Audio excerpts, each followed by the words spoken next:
इसलिए सरकारों में रुचि का अभाव था। वे अपनी विरासत पर नहीं, वे आक्रांताओं के नकारात्मक भाव को महिमामंडित करते थे। और वर्तमान में सरकारें, डबल इंजन की सरकार, विरासत का सम्मान करते हुए उस पर गौरव की अनुभूति करके उन्हें अच्छे अच्छे कॉरिडोर के माध्यम से जोड़ करके, सुविधाओं के साथ जोड़ करके जो कार्य कर रही है, परिणाम है स्पिरिचुअल टूरिज्म में उत्तर प्रदेश नंबर 1 हुआ। विदेशी लुटेरों पर हो रही सियासत के बीच सीएम योगी का बयान एक इशारा है कि बीजेपी वोट बैंक की सियासत न करती है और न करेगी। दूसरी तरफ इशारों में सीएम योगी ने विपक्ष पर न सिर्फ विदेशी लुटेरों का महिमामंडन करने बल्कि वोट बैंक की खातिर बयानों के बयान चलाने की सियासत पर भी हमला बोला। इसके बाद सीएम योगी ने भी यह भी साफ कर दिया कि विरासत और विकास किसी भी राष्ट्र और राज्य की प्रगति के दो पहिए और खुद यूपी ने विरासत और विकास को एक साथ आगे बढ़ाने का उदाहरण पूरे देश के सामने दिया है। यह वही प्रदेश था 8 वर्ष पहले जो बीमारू कहा जाता था, क्योंकि उस समय बीमारू राज्य नहीं था, बीमारू तत्कालीन व्यवस्था थी, तत्कालीन सरकारों की कार्यपद्धति बीमार थी और इसलिए वो अनिर्णय का शिकार थी, कोई रिजल्ट नहीं दे पाती थी। समाज का हर तबका उससे तबाह रहता था। आज सरकार की कार्यपद्धति जिस तत्परता के साथ निर्णय लेने की है, जितनी शुचितापूर्ण, पारदर्शितापूर्ण और ईमानदारी पूर्वक उसे लागू करने की है, उसके परिणाम भी उतनी ही ईमानदारी से, उतनी ही तत्परता के साथ, उतनी शुचितापूर्ण और पारदर्शी तरीके से उसके परिणाम भी हम सबको देखने को मिलते हैं। इन नए भारत का, नया उत्तर प्रदेश जो आज स्वयं बीमार नहीं है और देश के विकास में भी बैरियर नहीं बना है, बल्कि भारत की इकोनॉमी को, भारत की अर्थव्यवस्था को एक ग्रोथ इंजन के रूप में सपोर्ट करने को अपने आप को तैयार कर रही है। और यही तो प्रधानमंत्री मोदी जी की मंशा थी कि उत्तर प्रदेश देश की आबादी का सबसे बड़ा राज्य है। उत्तर प्रदेश देश के विकास में एक सहायक के रूप में खड़ा हो। सीएम योगी जो कहते हैं वो करते हैं और जो करते हैं वो पूरी दुनिया में मिसाल बनती है। विरासत और विकास के साथ साथ आगे बढ़ने का जो बयान सीएम योगी ने दिया है उसको आंकड़ों की कसौटी में कसेंगे तो सच्चाई भी साफ साफ नजर आने लगेगी। 8 सालों में यूपी 7वें नंबर से देश की दूसरी बड़ी अर्थव्यवस्था बना। 2017 से पहले चीनी मिल बंद थी, आज 122 चीनी मिल चल रही हैं।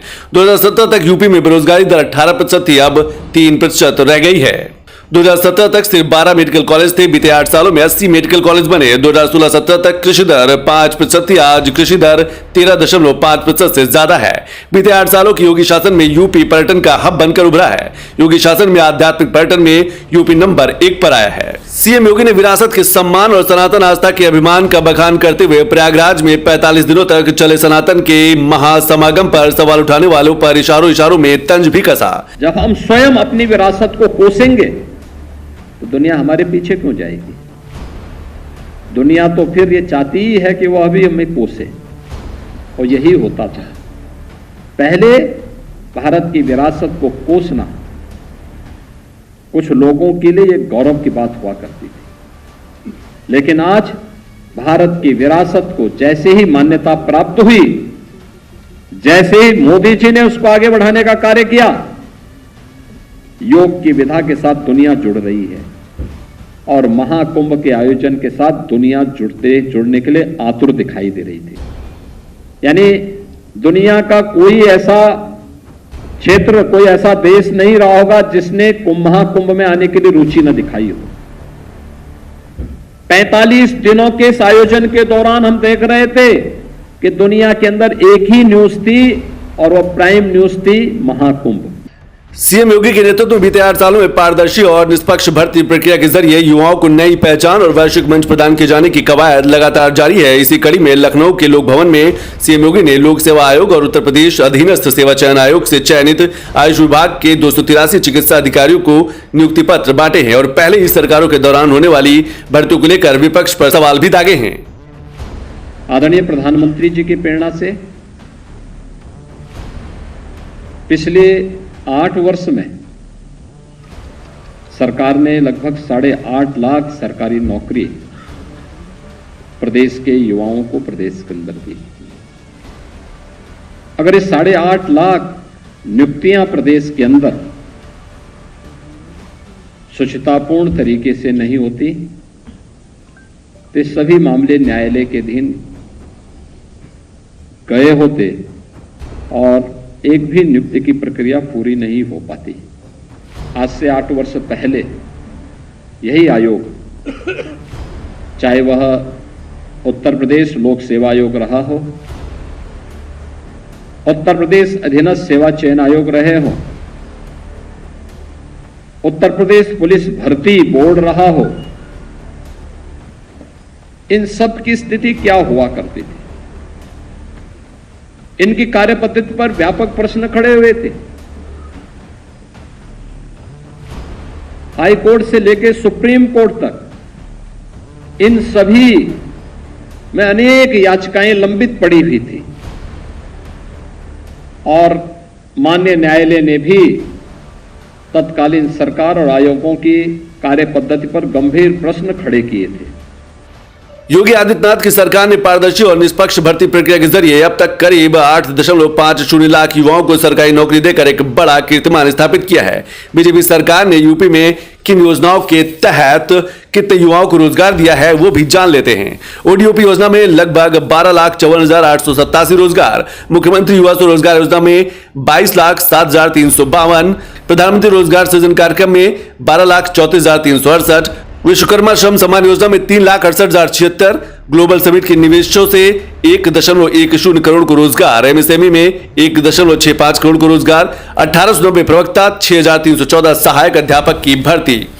यूपी में रोजगार के अवसरों और आयुष विभाग में हुई नियुक्तियों पर डीडीयूपी संवाददाता अभिषेक मणि त्रिपाठी ने यूपी सरकार के मंत्री दयाशंकर मिश्र दयालु से बात की। विपक्ष जहां एक तरफ लगातार रोजगार और व्यवसाय की बात करता है, वहीं आज मुख्यमंत्री योगी आदित्यनाथ और आयुष विभाग द्वारा नियुक्ति पत्र बांटे गए। हमारे साथ बात करने के लिए दयाशंकर मिश्र दयालु जी हैं। सर, विपक्ष लगातार कहता है रोजगार नहीं है, कैसे देखते हैं और आज की नियुक्ति के बारे में? अब तक उत्तर प्रदेश की योगी जी की सरकार के द्वारा 8.5 लाख सरकारी नौकरियां, 3.5 लाख से ज़्यादा संविदा की नौकरियां और करीब 2 करोड़ एमएसएमई और जो उद्योग के अवसर नए पैदा हुए हैं उनसे पैदा होने वाली नौकरियां, तो ये विपक्ष को भले दिखाई न दे, सारी नौकरियां बड़ी शुचिता और पारदर्शिता के साथ, जिस लोक सेवा आयोग के संघ को अपने वजूद से जूझना पड़ा था, सीबीआई की इंक्वायरी जैसी चीज़ों को झेलना पड़ा था, आज वही लोक सेवा आयोग जैसी संस्था की पवित्रता, पारदर्शिता, शुचिता आज अपने चरमोत्कर्ष पर है। आयुष में भी आज 163 चिकित्सा अधिकारी Ayurveda, 2 reader Ayurveda, 19 professor homeopath, 2 lecturer, 3 lecturer homeopath, यह नियुक्ति पत्र बटे हैं। इन पिछले 3 वर्षों में अब तक 2,500 से 3,000 नियुक्तियां आयुष में उत्तर प्रदेश के हो चुकी है। सबका साथ सबका विकास के मूल मंत्र के साथ काम करने वाली यूपी की डबल इंजन सरकार यूपी के युवाओं को रोजगार के अवसर मुहैया कराने के लिए लगातार मिशन मोड में काम कर रही है। साथ ही पूरी पारदर्शिता के साथ भर्ती प्रक्रिया को पूरा करते हुए देश के सामने एक नजीर भी पेश कर रही है।